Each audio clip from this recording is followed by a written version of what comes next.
এখন আমি গেতেছি আমাদের মাকই খেতে, দেখি মাকই ক্ষেতের কি অবস্থা আর কি। দেখি মাকই গাছগুলা জ্বালাইলো নাকি। যাই দেখি মাকই গাছগুলা জ্বালাইছে আর কি। কিন্তু মাকই গাছের পরিস্থিতিটা তেমন একটু ভালো না, কিছু কিছু বেলাট লাগছে আর কি। যাই হোক, বেলাট লাগছে যদি ওষুধ পানি জানাবো। আমি পুরা টেনশনে বয়ে পড়লাম, মাকই গাছ খারাই বেলাট ধরছে। যাই হোক, টেনশন করে কোনো লাভ নাই, বেলাট ধরছে যদি সার ওষুধ পানি খাড়া নাকবো আর কি, দেখা যায় কি হয়। যাই হোক, এখন মূলত মাকই গাছ দেখা শেষ হয়ে গেল আর কি।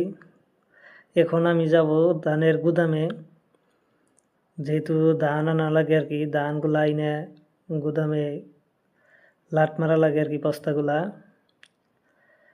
যাই হোক, লেবারে ধানগুলার বস্তা লাট মেরে শেষ দিল।